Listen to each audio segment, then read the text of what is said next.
Brothers and sisters, I stand before you today to challenge everything you've ever known about success, purpose, and why you are here. Let me start by saying this. You were not born to fill a seat in society, to simply take up space and to be content with what others define as a good job. You were not created to work for a paycheck or to pass through life unnoticed. No, you were born to solve a problem. You are here for a specific purpose, and that purpose is not to live in the shadow of other people's success or to follow the crowd. You see, purpose is not something that comes from your job title or the position you hold in the company. Purpose is the reason for your existence. It is the very thing that drives your every step, the reason your heart beats, the reason you breathe. And my question to you today is simple. Do you know your purpose? Have you figured out what problem you were created to solve in this world? Or have you been chasing after titles, running after jobs, working to please others, while your true purpose remains buried beneath the weight of expectation? The scriptures tell us in Jeremiah 1-5 that before I formed you in the womb, I knew you, and before you were born, I consecrated you. I appointed you a prophet to the nations. You hear that? Before you were even formed, God knew you. Your purpose was established before your first breath. Your destiny was already written by God before anyone even knew your name. You are not an accident. You were designed with divine intention, and you carry inside of you the answer to a problem that no one else can solve the way you can. That is your purpose. Now, let's pause for a moment. What would happen if we, as a society, begin to realize that we are not defined by the job we have, but by the problem we are called to solve? Oh, brothers and sisters, the world would change. There would be no more waiting for permission, no more looking for approval, no more putting up with mediocrity. There would be an army of men and women who rise up not just to get by, but to impact the world with the unique gifts that God has placed inside of them. When you understand your purpose, you stop searching for success, because success becomes a byproduct of fulfilling your God-given purpose. Listen to me carefully. Your problem-solving ability is tied to your purpose. And when you solve a problem, you don't just change the lives of those around you, you change the world. You don't need a fancy title. You don't need a high-paying job. What you need is a clear understanding of the problem you are meant to solve. And until you identify that, you will always feel incomplete, unfulfilled, wandering through life, trying to find meaning in positions and promotions that are simply distractions from your true calling. God says in his word in Psalm 139-16, your eyes saw my unformed substance. In your book were written, every one of them, the days that were formed for me. Do you hear that? Every day of your life was written before you took your first step. Your story was written by the Creator himself. And it's time to live that story, not the story someone else has scripted for you, not the story of the job you occupy, but the story of your purpose in action, solving the problems that no one else can solve the way you can. I want you to understand something today. When you discover the problem you were born to solve, you stop being a follower and start becoming a leader. When you find your purpose, you don't just survive in life, you thrive in it. You walk with confidence because you know that you were born for something greater than just filling a seat. You were born to solve a problem.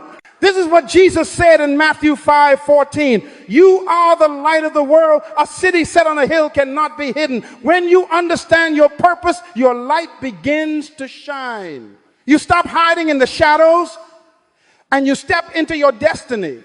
You begin to make the impact you were always destined to make. So, I ask you again, what problem are you meant to solve? What is the unique gift God has placed inside of you to bring light, to bring change, to bring hope to the world? It's time to stop chasing jobs. Stop trying to fit into roles that were never designed for you. It's time to rise up and discover the problem you were born to solve. Defining purpose, discovering your role in the world. Now that we've established the fact that you were born to solve a problem, let's take the next crucial step, defining your purpose. Many people are walking through life not knowing why they are here, and this is where the tragedy begins. Purpose is not something you choose, it's something you were designed for. The Creator himself has a purpose for you, and it is crucial that you discover it. Until you do, you will wander through life in confusion, chasing fleeting successes that will never bring true fulfillment. The problem we face today is that most people tie their sense of purpose to external factors: their job, their title, their bank account, their followers on social media. But that's not purpose, brothers and sisters. Purpose is internal. It is what God placed in you before you were even born, and you must align your life with that purpose if you want to experience true fulfillment. Let's look at the scripture, Ephesians 2:10. For we are God's workmanship, created in Christ Jesus to do good works, which God prepared in advance for us to do. Do you see that? God already prepared the work for you.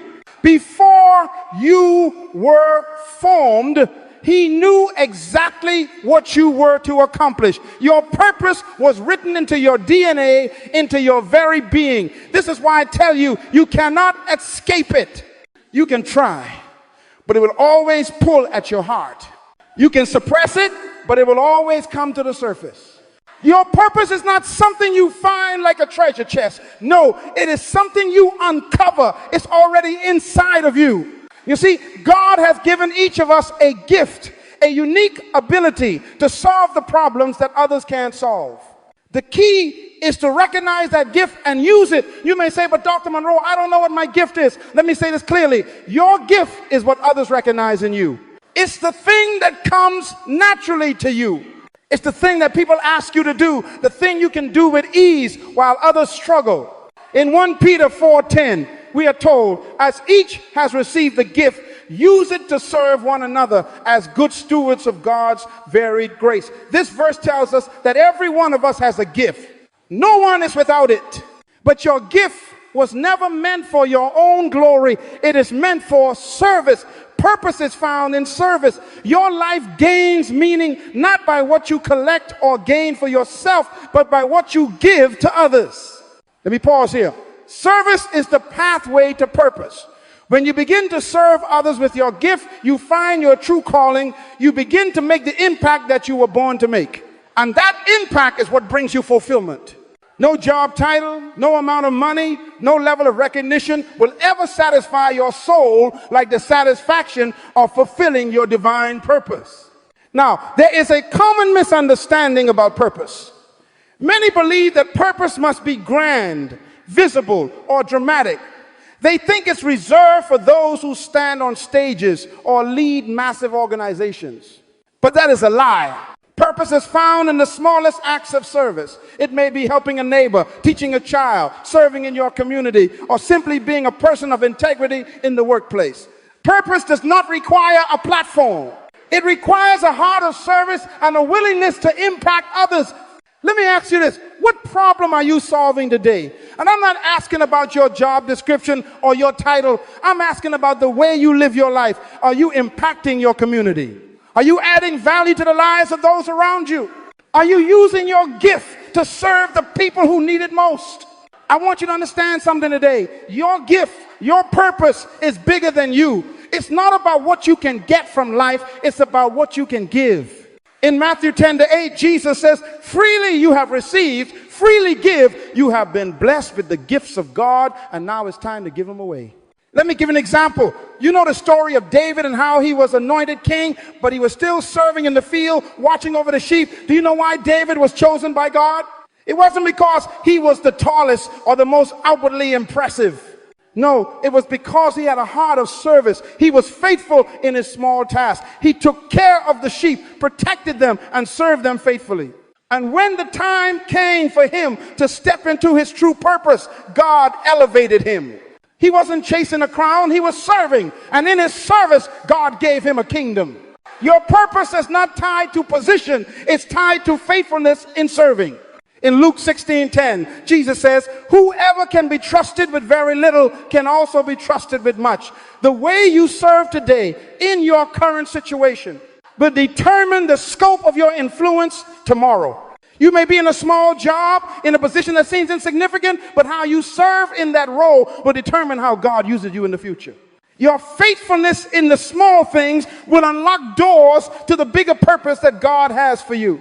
The problem with Job, titles, why you are more than what you do. Brothers and sisters, the world has taught us to define ourselves by what we do. It teaches us that our value, our worth, and our purpose are all wrapped up in the job title we hold, the degree on our wall, and the income we generate.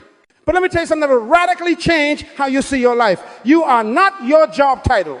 I'll say it again. You are not your job title. Your value is not determined by the work you do for someone else. Your worth is not found in your position, your paycheck, or your promotions. These things are merely the roles you play in life, but they do not define you. God has defined you, and he has called you to a higher purpose, one that transcends job titles, positions, and the fleeting recognition of the world. Let me take you back to the scriptures. In Matthew 6:19-1, Jesus tells us, do not lay up for yourselves treasures on earth where moth and rust destroy and where thieves break in and steal. But lay up for yourselves treasures in heaven where neither moth nor rust destroys and where thieves do not break in and steal. For where your treasure is, there your heart will be also. What does this mean? It means that the things you focus on, the things you invest your life in, should not be about temporary titles and roles that the world offers.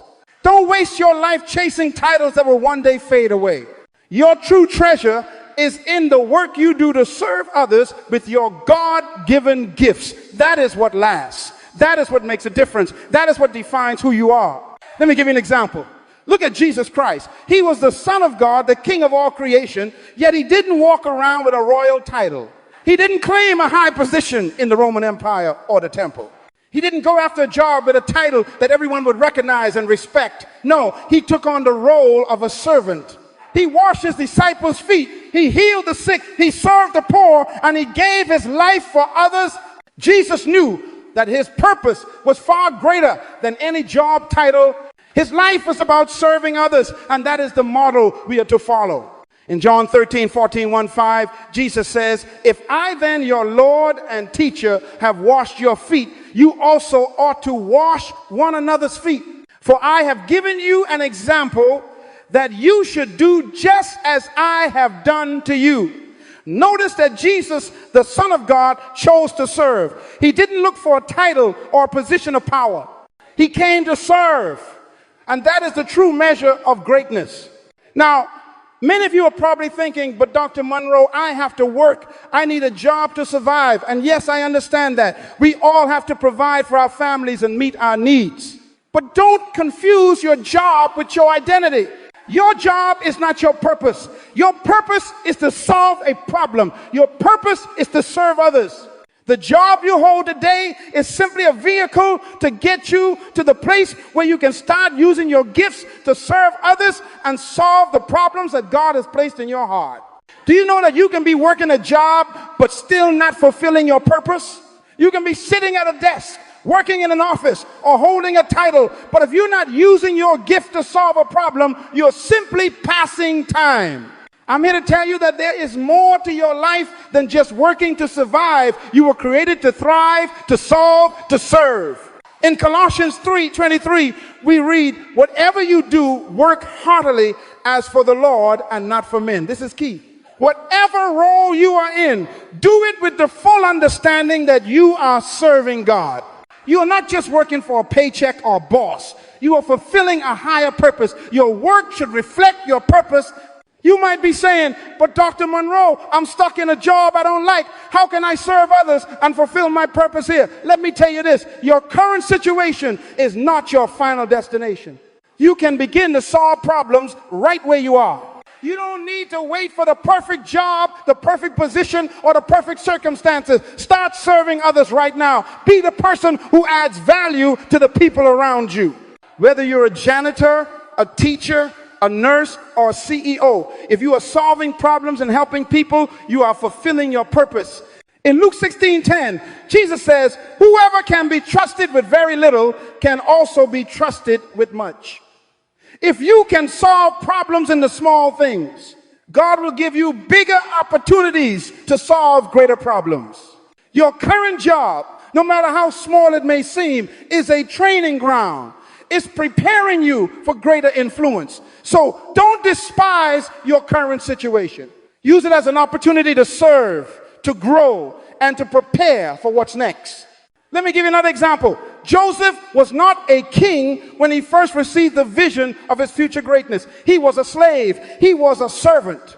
But he used that position to serve his masters, solve problems, and be faithful.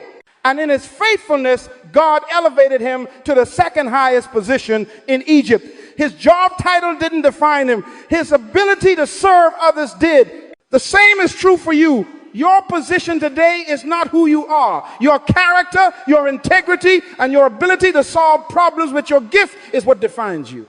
When you begin to serve others with excellence, your purpose will start to unfold, and God will open doors that no man can shut. The gift inside you, uncovering what you are meant to solve. Brothers and sisters, I want to say something to you right now that will change your life. You have a gift inside of you that was placed there by God himself. This gift is not something you can earn or achieve.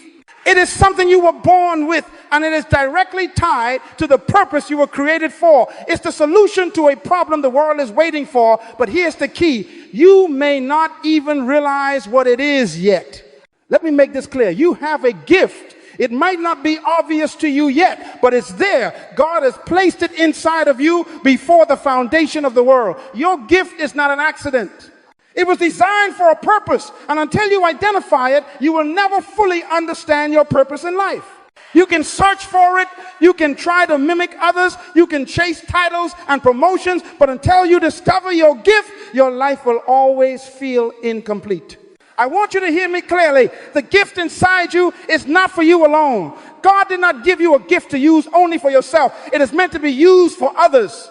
In fact, the moment you begin to use it for others is the moment you will start to live out your true purpose. Your gift is tied to solving a problem, and that problem is not just for your personal gain. It is for the benefit of the world around you. Your gift was given to you to serve others. The Bible says in 1 Peter 4:10, as each has received a gift, use it to serve one another as good stewards of God's varied grace. Do you see that? The gift inside you is not for your own personal glory. It's meant to be shared, used, and multiplied to benefit those around you. God's grace is shown through the gift you offer to others. Now, the challenge is this. How do you uncover your gift? How do you find out what you were created to do? Let me break it down for you step by step. Step one, look at what comes naturally to you. The first thing you need to do is look at what comes naturally to you. Your gift is often something that feels easy to you, something that you can do effortlessly while others struggle. It might be something you've been doing for years and never even realized it was a gift. For example, you might be naturally gifted in listening, in teaching, in fixing things, or in organizing. Perhaps you have a heart for helping others, a passion for creative expression, or the ability to see solutions where others only see problems. These are your clues. Your gift is something that feels natural, something that flows through you. In Romans 12:6, the scripture says, we have different gifts according to the grace given to each of us. That means each of you has been given a specific gift tailored to your unique design. And these gifts are not meant to be hidden. They are meant to be used. Step two, pay attention to what you are passionate about. The next step is to pay attention to what you are passionate about. Passion is often the fuel that drives your gift into action. What excites you? What stirs your heart? What do you find yourself doing without being asked, without even thinking about it? Your gift is not only something that comes naturally to you, but it is also something that fuels your passion. For example, if you are passionate about writing, teaching, or leading, then your gift is tied to that passion. If you are passionate about helping others overcome obstacles, your gift may be rooted in coaching, mentoring, or offering guidance. Passion is what turns a natural ability into something that creates an impact. And when your gift aligns with your passion, that's when the real transformation begins. The Bible says in Proverbs 18:16, a man's gift makes room for him and brings him before great men. What does this mean? It means that when you discover your gift and begin to use it with passion, doors will open for you. You will no longer be confined to the small spaces you've been living in. Your gift will make room for you in places you never imagined, and it will bring you into relationships and opportunities that you never thought possible. Step 3, pay attention to what people ask you to do. Now, let me tell you something that will reveal your gift. Look at what others are constantly asking you to do. Have people consistently come to you for advice. Do they seek your wisdom, your counsel, your ability to solve problems?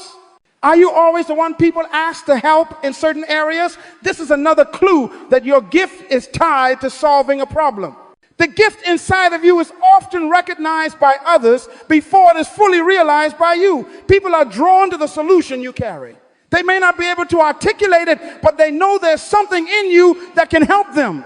In Matthew 20:26, Jesus says, "But whoever would be great among you must be your servant." People recognize greatness when it serves others, and the greatness in you is revealed through your gift. Don't ignore what people are asking you to do. It is a sign that your gift is meant to serve them, and in serving them, you will discover more about the solution you are called to provide. Step 4, test your gift. Finally, I encourage you to test your gift. Start using it in small ways. You don't need a large platform to start. You don't need a grand stage. Begin where you are in the circles you influence. Volunteer your gift. Share it with those around you and see how it impacts others.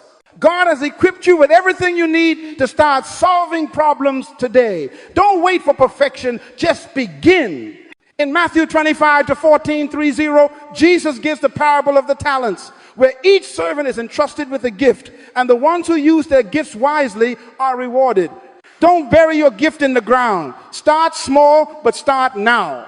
The more you use it, the clearer it will become, and the more God will increase it. Gifts versus skills. Understanding the difference, brothers and sisters, I want to take a moment to clarify something that many of us often confuse. There is a vast difference between gifts and skills, and understanding this difference is crucial to understanding your true purpose. Too often, we get caught up in skills, those things we can learn, develop, and master over time. But your gift is different. It is the seed of potential planted inside of you by God before you were even born. It is unearned, and it is the answer to a problem only you can solve.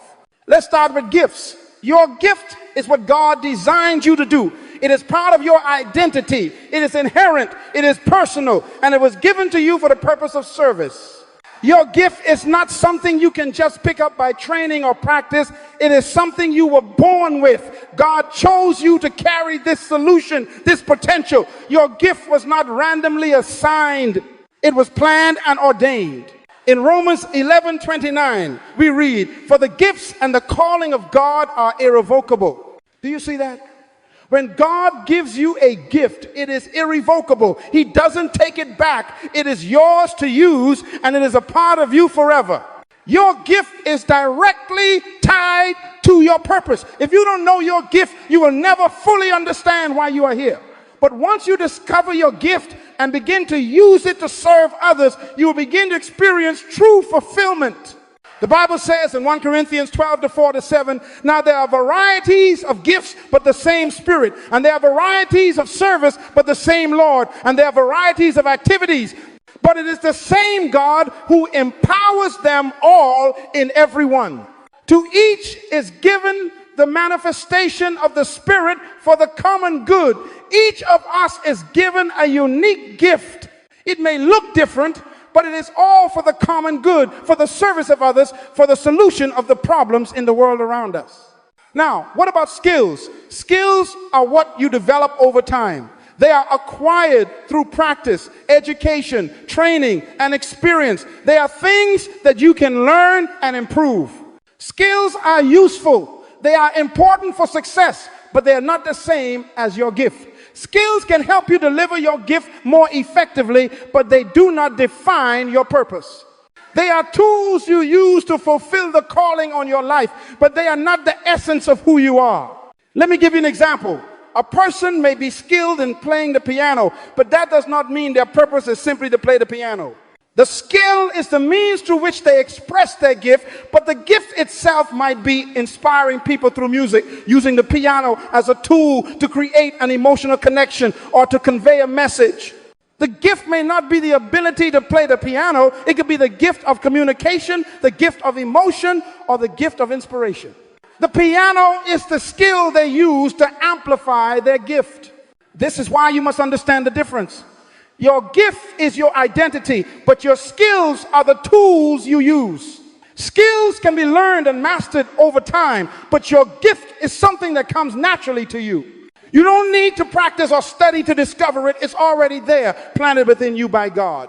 In Proverbs 22:29, it says, "Do you see a man skillful in his work? He will stand before kings. He will not stand before obscure men." This verse tells us that skills can elevate you to a place of influence and respect. But remember, skills will not define your purpose. They will support your purpose. A skilled person can earn recognition, but a person with a gift, a person using their God-given ability to serve others, will transform lives. That is the difference. Why is this distinction so important? Because too often we chase after skills as if they define us. We focus so much on getting better at things, learning new things, mastering new techniques, that we forget to focus on the gifts inside of us. But gifts are where true significance lies. Your gift is your calling, and your calling will set you apart from others. Skills will help you in the journey, but your gift will make you unique. Now, some of you might be thinking, "But Dr. Munroe, I have many skills, but I'm still not sure what my gift is." Let me tell you this. Your skills point to your gift. The more you develop your skills, the more you will uncover your gift. You see, gifts are often expressed through skills, but the skills you develop will never define your true purpose unless they're aligned with your gift. For example, if your gift is teaching, you might develop the skill of public speaking, writing, and explaining concepts clearly. Those are skills, but your gift is teaching. Your skill is the tool you use to express your gift, but your gift is the purpose behind it. In 1 Timothy 4:14, Paul tells Timothy, "Do not neglect the gift you have, which was given you by prophecy when the council of elders laid their hands on you." Timothy was gifted for a purpose, and Paul was urging him to develop that gift. But notice what Paul didn't say. He didn't tell Timothy to develop his skills first. He told him to focus on his gift, and once he did, the skills would follow. Skills are important, but they are not your identity. Your gift is who you are, and it is your divine calling. The sooner you begin to understand this, the sooner you will step into the life you were meant to live. Your gift is tied to purpose, and your skills are there to serve that purpose. Never get them confused. Don't chase skills and forget your gift. Chase your gift and let the skills follow. The gift is not for you. Understanding service. Brothers and sisters, there is one fundamental truth that we must all understand today. Your gift is not for you. Let me say that again. Your gift is not for you. It's not for your personal glory, not for your fame, and not for your wealth. Your gift was designed by God to solve a problem, and that problem is always bigger than you. It's meant to serve others. You see, when we talk about purpose, we often focus on the rewards, the success, the recognition, the impact. But we forget that true greatness in the kingdom of God is not about what you get, it's about what you give. Service is the key to understanding your purpose. If you're only thinking about your gift as something that will elevate you or make you famous, then you are missing the point entirely. Your gift was given to you to serve the world, to impact others, to make a difference. And that, my friends, is true fulfillment. In Mark 10:44-45, Jesus says, "Whoever wants to be first must be the servant of all. For even the Son of Man did not come to be served, but to serve, and to give his life as a ransom for many." Jesus, the King of Kings, the creator of the universe, came not to be served, but to serve. He was the ultimate example of service. He didn't use his power to take from others. He used it to give. He didn't use his gift to elevate himself. He used it to elevate others. And that is exactly what God has called each of us to do. Let me ask you this. How are you using your gift? Are you using it to serve others, or are you using it to serve yourself? Are you helping others rise, or are you trying to elevate yourself at the expense of others? Your gift was meant to bring others closer to God, to build them up, and to solve problems in their lives. If your gift isn't serving others, then you're not fulfilling your divine purpose. The Bible teaches us in 1 Peter 4:10, as each has received a gift, use it to serve one another as good stewards of God's very grace. Notice the focus here. The gift is for serving others. God gives us gifts not so that we can build ourselves up or make ourselves rich, but so that we can serve others. Every time you serve, you are reflecting the character of God, who is the ultimate servant. You may say, Dr. Munroe, I understand that my gift is for others, but how do I know if I'm truly serving them? That's a great question. The answer is simple. You serve by making others better. When you use your gift to help others grow, when you use it to bring them closer to their own purpose, when you use it to solve their problems, that is service. And the more you serve, the more you will discover the true depth of your own purpose. Let's consider the story of Moses. Moses was called by God to lead the people of Israel out of bondage. He had the gift of leadership, but his leadership wasn't about his own glory. It wasn't about making Moses famous. It was about serving the people of Israel, serving God's plan, and solving the problem of their oppression. Moses' greatness was tied to how well he served God's people. In Exodus 3:10, God says to Moses, so now go, I am sending you to Pharaoh to bring my people, the Israelites, out of Egypt. Moses didn't choose this role. It was God's calling on his life. But Moses' gift of leadership was for the purpose of serving others. His gift was not about him becoming the leader of Egypt or getting a crown. It was about leading the people to freedom, about serving them by bringing them out of slavery. The same is true for you. Your gift is for others. It is meant to serve a purpose that is bigger than yourself. When you serve with your gift, you reflect the heart of God and you become an instrument of his will on the earth. But here's the key. You can't serve others without humility.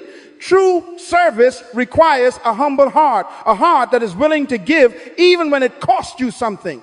In Philippians 2:3-4, Paul writes, do nothing from selfish ambition or conceit, but in humility count others more significant than yourselves. Let each of you look not only to his own interest, but also to the interest of others. This is the essence of service humility. Humility means recognizing that your gift is not about you, it's about helping others. It's about lifting them up, making their lives better, and bringing them closer to the solution they need. When you serve others with your gift, you are aligning your life with God's will. You are fulfilling the divine purpose for which you were created. And as you do this, you will begin to experience a fulfillment that cannot be found in any title or promotion. You will experience the satisfaction of knowing that you are living out your true purpose. Let me share one more scripture with you. In Matthew 25:35, Jesus says, for I was hungry and you gave me food. I was thirsty and you gave me drink. I was a stranger and you welcomed me. I was naked and you clothed me. Truly, I say to you, as you did it to one of the least of these, my brothers, you did it to me. The essence of service is selflessness, giving to others without expecting anything in return. It is about lifting up the lowly, helping the hurting, and being a blessing to those around you. The 5 steps to activate your gift from concept to reality. Brothers and sisters, you've been hearing about the incredible gift that God has placed inside of you. You've been hearing about the purpose you were created for and the service that your gift is meant to provide. But now it's time to act. It's time to take your gift from the realm of thought to the realm of reality. Your gift is not just a concept. It is meant to be activated. It's meant to be used. It's time to bring it to life and begin solving the problems it was designed to solve. I want to give you 5 steps today, 5 practical steps to activate your gift. These steps will take you from the place of understanding your gift to the place of living it out every single day. So let's dive in. Step 1, recognize and acknowledge your gift. The first step in activating your gift is to recognize and acknowledge it. I've said this before and I'll say it again. You already have a gift. It's already inside of you, placed there by God. But the problem for many people is that they either don't recognize it or they ignore it. You must first acknowledge that your gift is real, that it's unique to you, and that it's your responsibility to use it. In Romans 12:6, Paul says, having gifts that differ according to the grace given to us, let us use them. Your gift is not random. It was designed for you, and it is up to you to recognize it and accept it. If you don't accept your gift, you will never use it. And if you don't use it, you will never fulfill your purpose. The first step is simple. Admit to yourself that you have a gift and that this gift is the answer to a problem that only you can solve. It's time to stop running from it and start embracing it. Step 2, identify the problem you were created to solve. Once you've acknowledged your gift, the next step is to identify the problem you were created to solve. I want you to hear me clearly. Your gift is tied to a problem. You were not created just to exist or to fill a job. You were created to solve a specific issue, to meet a need, to fill a gap that no one else can fill the way you can. Let me tell you something powerful. Your problem may be your purpose. Sometimes the very things that frustrate you the most are the areas where God is calling you to bring change. The problems you see, the needs you recognize, these are clues to your purpose. You cannot run from them, you must run to them. In Exodus 3-7, God speaks to Moses, saying, I have indeed seen the misery of my people in Egypt.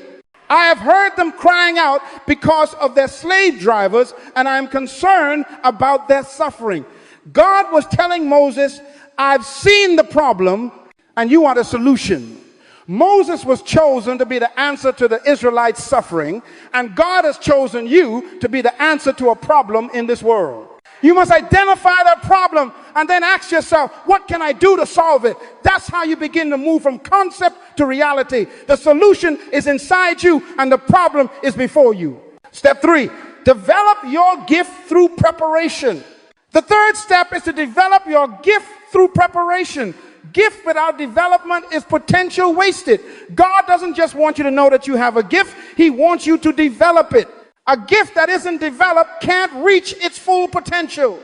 Your gift needs to be honed, shaped, and matured through consistent practice, learning, and experiences. Take the example of David. David was anointed as king at a young age, but he didn't step immediately into the throne. He developed his gift of leadership while tending sheep. He learned to fight, to lead, and to trust in God's provision. David did not sit idle, waiting for his moment. He developed his gift in the wilderness before the world saw it. You cannot wait for perfect circumstances. You must develop your gift where you are. Whether it's by taking courses, seeking mentors, practicing your craft, or even serving in small capacities, start developing your gift now. God told Joshua in Joshua 1-8, this book of the law shall not depart from your mouth, but you shall meditate on it day and night, so that you may be careful to do according to all that is written in it. For then you will make your way prosperous, and then you will have good success. This verse teaches us that success comes from preparation. Prepare yourself through learning, through action, and through practice. Step 4, serve others with your gift. The fourth step is to serve others with your gift. Your gift was not given to you for your own gain. It was given to you to serve others. You don't need to wait until you have the perfect platform or the perfect opportunity. Start serving with your gift today. Use it wherever you are. Help the people around you. Solve the problems in your community. Let your gift shine in your current environment. In Matthew 25-40, Jesus says, truly, I say to you, as you did it to one of the least of these, my brothers, you did it to me. When you serve others with your gift, you are serving Christ. Service is the path to purpose. You activate your gift through service. When you serve others with your gift, it multiplies, it grows, it becomes more than you ever imagined. Start where you are. Serve in your church, in your workplace, in your home. The more you serve, the more your gift will grow, and the more you will begin to see God open doors for you to serve on a greater level.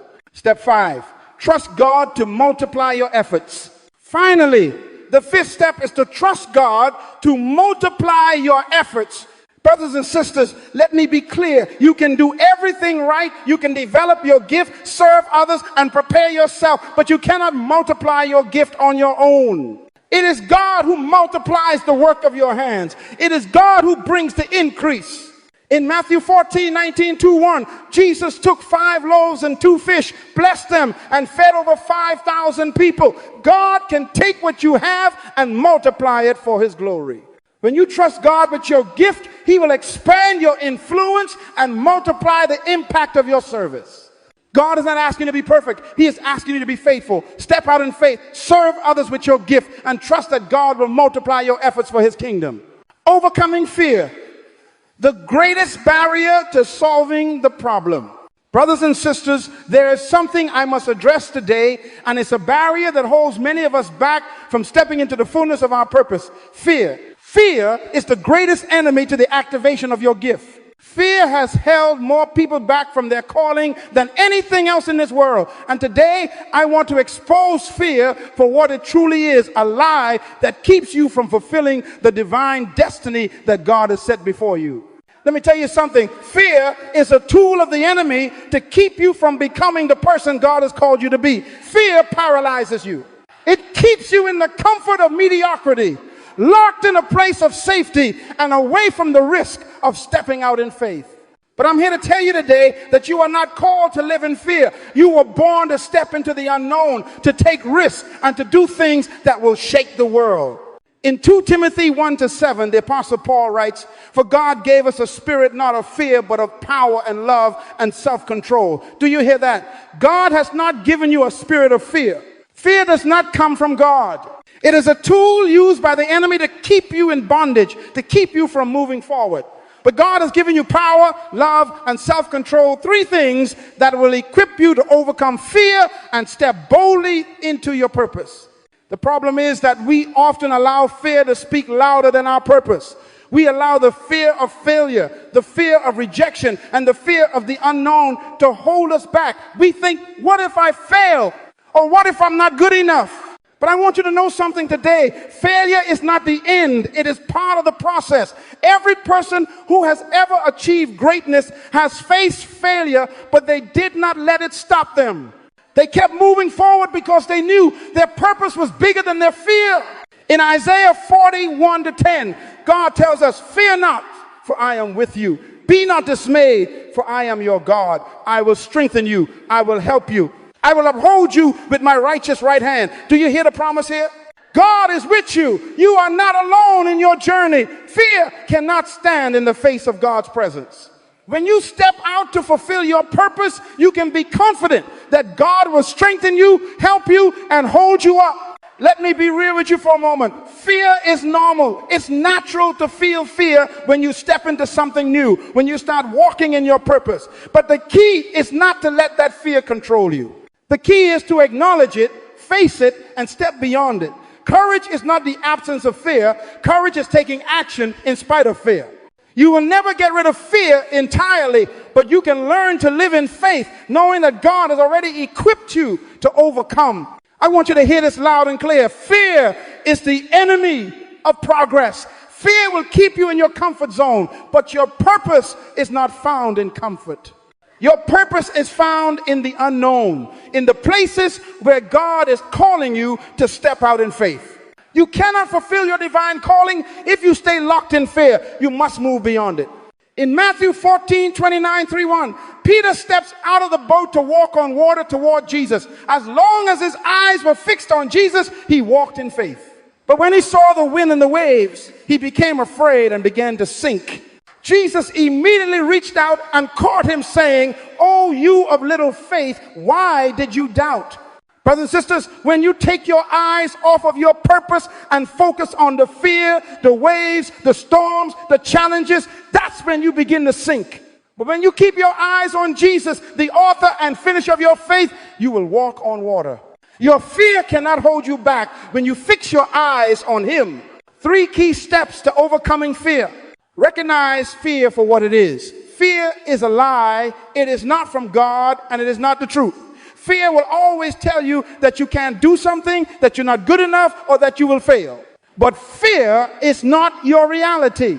Your reality is what God has spoken over your life. And when you understand that, you can reject the lies of fear and walk in the confidence of God's truth. Embrace the process of growth. You are not called to be perfect from the start. God knows you're going to make mistakes, but he also knows that he is with you every step of the way. Embrace the process of growth. Learn from your failures and don't let them stop you. Each step you take toward fulfilling your purpose is a step of growth. Fear wants you to stay still. Faith moves you forward. Act in faith. Fear will never leave you completely, but faith is the antidote. Take action in spite of the fear. Step out and move forward even when you don't know the outcome. Faith without works is dead. You must act on the gift inside of you. Even if you are afraid, trust that God will equip you and he will meet you as you take steps of faith. Leaving a legacy, your gifts impact beyond your lifetime. Brothers and sisters, there is a profound truth I want to leave you with today.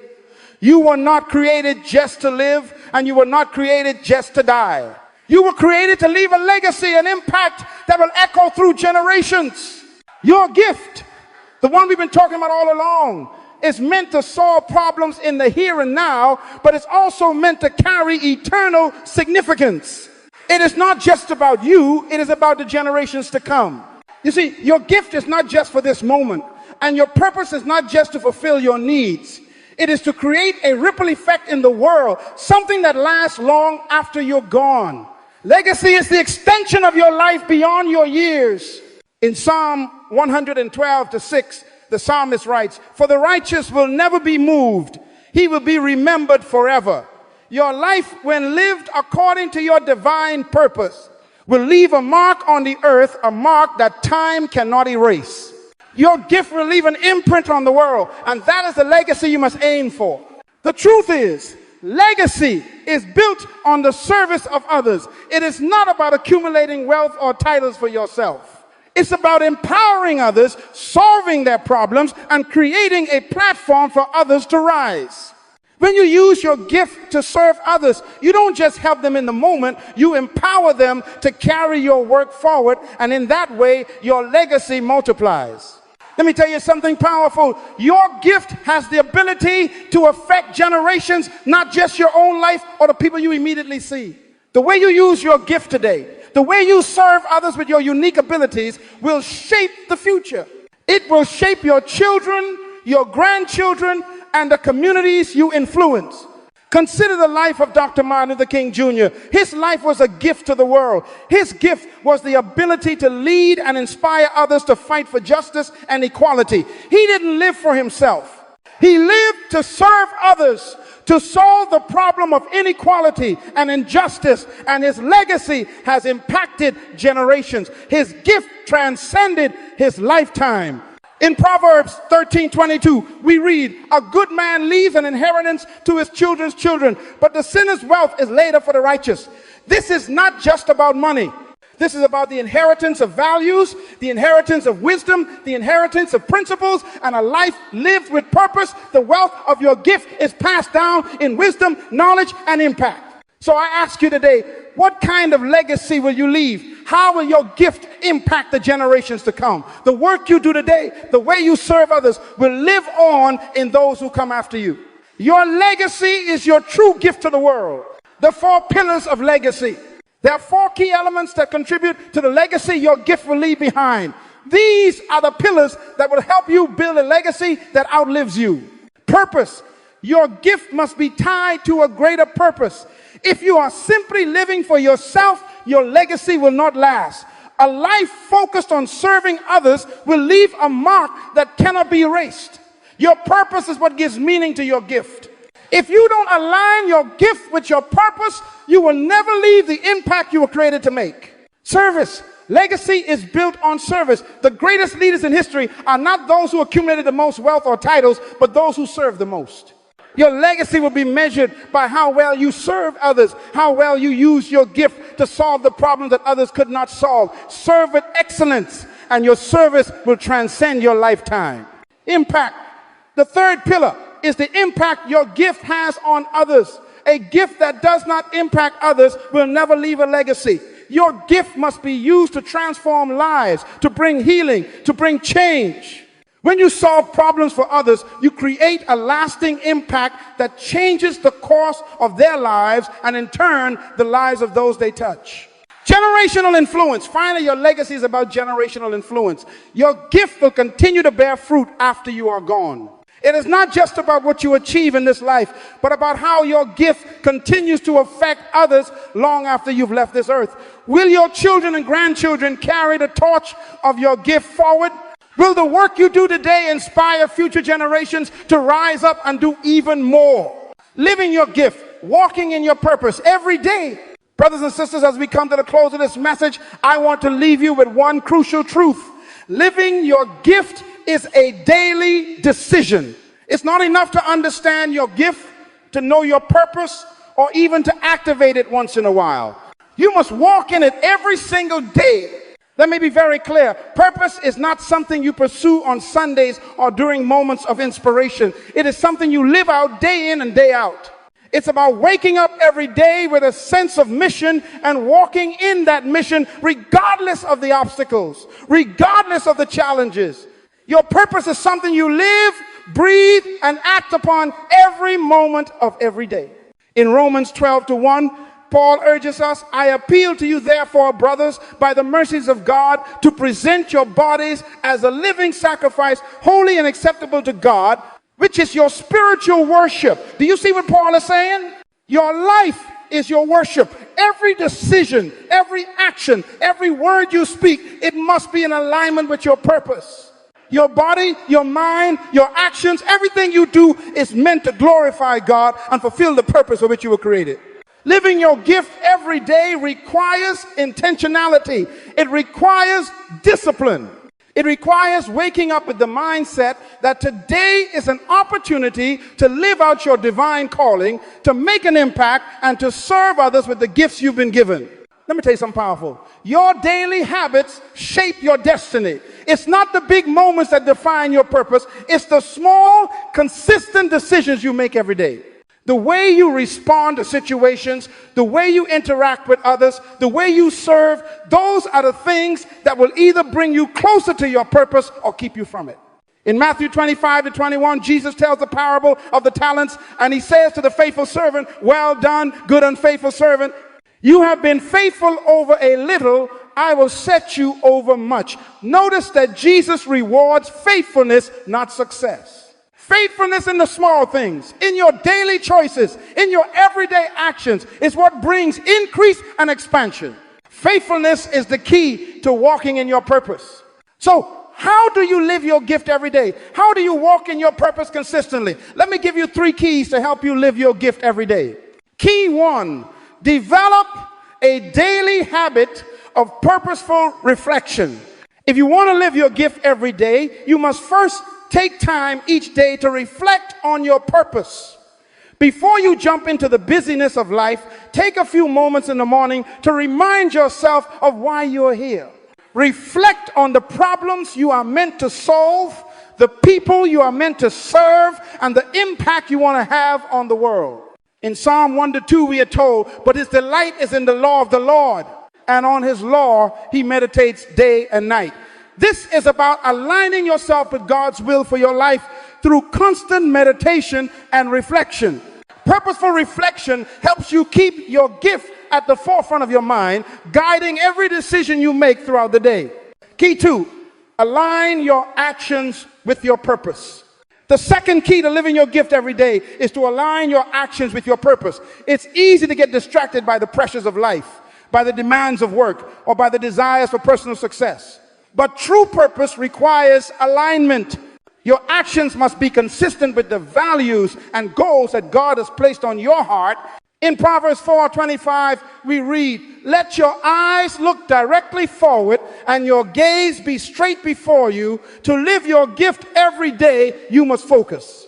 You must make intentional choices that reflect your purpose. If your actions aren't aligned with your purpose, then you will find yourself spinning your wheels and going nowhere. Purposeful living requires a disciplined focus on the things that matter most, serving others, solving problems, and walking in your calling. Key 3, serve others in every moment. The third key is simple yet powerful. Serve others in every moment. If you want to live your gift, you must serve. Your gift is not meant to be hoarded, it's meant to be shared. every interaction you have, every conversation, every opportunity to help, these are chances for you to serve. Your gift is a tool to solve problems for others, and when you use it to serve, you fulfill your divine calling. In Matthew 20:28, Jesus says, the Son of Man came not to be served, but to serve and to give his life as a ransom for many. Jesus set the ultimate example of service, and we are called to do the same. Serving others with your gift is the most powerful way to live your purpose. Whether it's through small acts of kindness, speaking life into someone's situation, or using your talents to make a difference, your purpose is found in your service.